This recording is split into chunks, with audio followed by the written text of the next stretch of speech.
Thank you so much for watching, listening. Of course, you want to subscribe, and we're going to get the joke over with right out of the gate.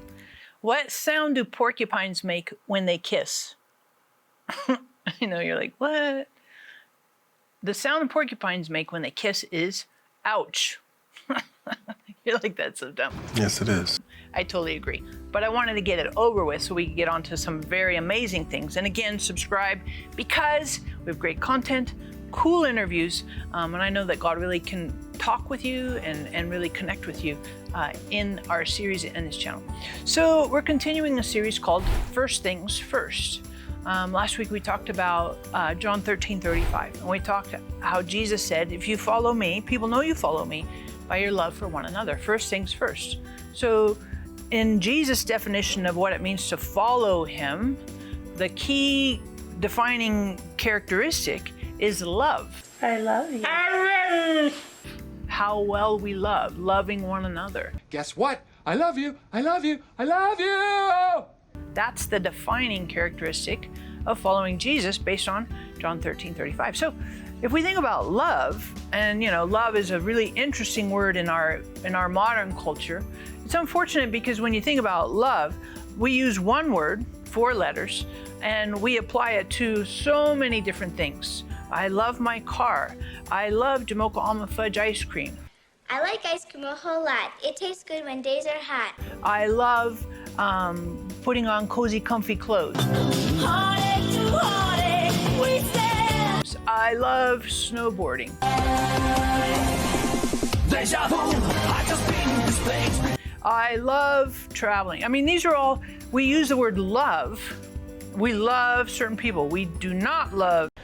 I hate so much about the things that you choose to be. You know, like if you think about it, we just use it in such a broad, overarching way that a lot of times by using it, it was such an umbrella, everything all encompassing, that it kind of becomes nothing because it's so, you know, everywhere and anywhere. You don't even know what it is. And when we get to February and it's Valentine's Day, that's a whole different animal altogether. Then it's about chocolates and roses and dates and whatever.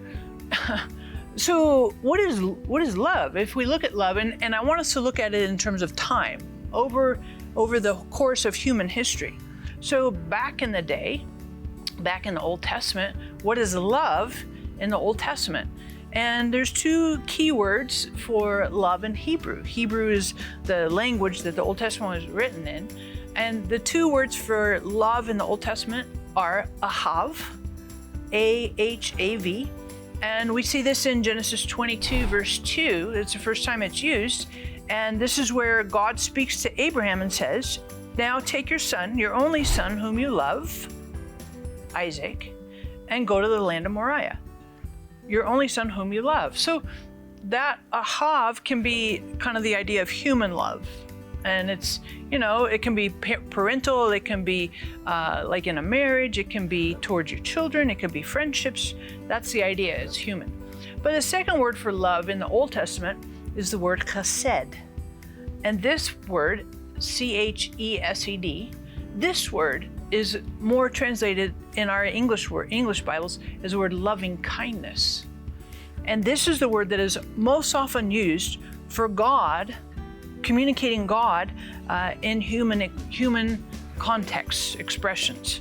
So the first place you read about chesed, where it is used, is in Genesis 19, verse 19.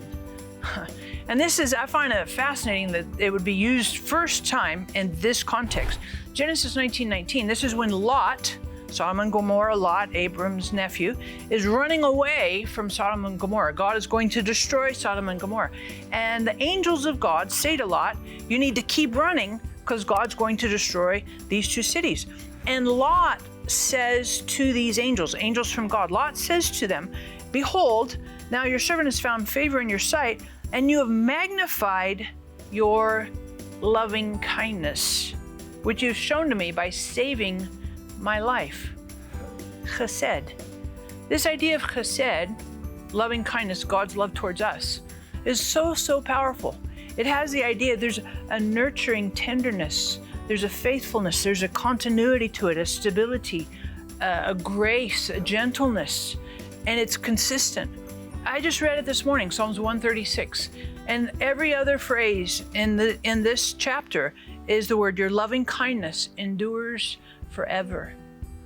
And I find that to be one of the most powerful things to sit with and to digest and to absorb in your own soul, is that God's loving kindness endures forever.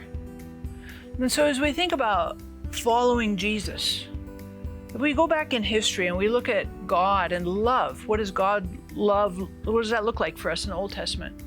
Let's remember that the loving kindness of God endures forever. Your loving kindness is everlasting. I love in Psalms 118, verses 1 through 4, talks about your loving kindness is everlasting. Let Israel say your loving kindness is everlasting. Let the house of Aaron say your loving kindness is everlasting. Let those who fear the Lord say your loving kindness is everlasting. And I find that to be one of the most essential core identities from God, is that God is love, and the loving kindness of God endures forever. So as you think about this, here's a question for you to consider. How do you sense God loving you? How? Right? Answer that here in the comments right now. How do you sense God loving you? It could be a variety of ways, but answer that. I think it would be really, really powerful. Love to read your answers. And of course, hit the notification bell right there. We'll keep you posted when we put up new content. Oh my goodness, thank you for subscribing. Make sure you share this with your friends.